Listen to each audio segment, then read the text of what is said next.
Hello everyone. You might have heard an expression that inflation is designed to make you rich. But what does it even mean to begin with? So, as you know, inflation is an expansion in empty money supply. Basically speaking, it's an expansion in a quantity of monetary units circulating in the economy, which is essentially goods and services produced. Usually, inflation will be initiated by the government or Federal Reserves, where from those monetary units will be pushed to commercial banks, and from commercial banks that will be pushed into real economy until the retail customers will be able to start using it. But thing is, the inflationary units that are hitting the market, the first and the last, are far not the same. They're not the same in the effect and the value.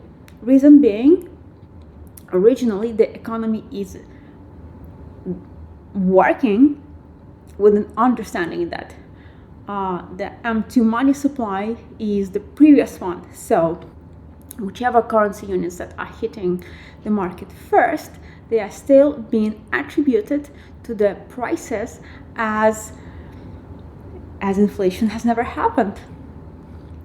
Whereas the monetary units that are hitting the market last, those are being heavily discounted with the understanding of what inflation rate is actually looking like. And that's another very interesting topic for debate. But today, I want to share with you how come inflation is expanding wealth and contracting on the other hand. So let me give you a very simple example. For example, you know that $100 bill will buy you 10 coffees. And if I'm coming to you as a business owner with a freshly inflated, freshly printed $100 bill, I still am able to buy 10 coffees.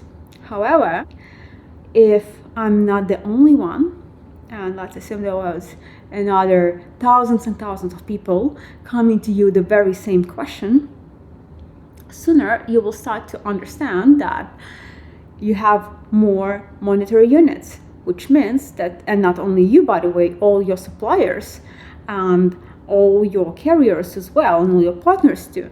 So what happens is you start to charge each other higher values.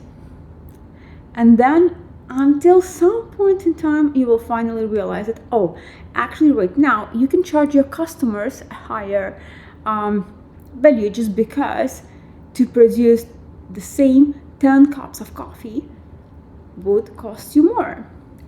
But then let's assume you have a network of coffee shops.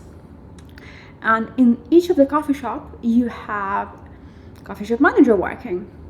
And coffee shop manager may not be as well versed in economics. So for them, there is no empty money supply. But what they notice over time is that their wage is buying less and less, and their standard of living is decreasing because the prices for literally everything around them is going up. So what is going to happen most likely, once and only once the level of decrease in standard of living comes to such a level that your worker, they either need to have a raise or they are at the cost of rather sad events, then and only then, when they understand that pretty much like their salary is not gonna make their living, or they have an alternative from the other employer that would allow them to have a higher wage, they would come to you and say, I need a raise. And then it is up to your discretion to whether give it or not. But the thing is, every single percentage point of a raise that you're going to give is going to be cut from your margin.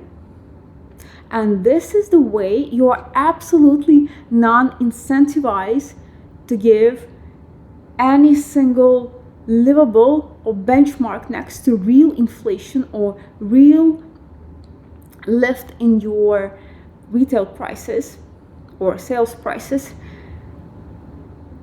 improvement of a wage to your employee.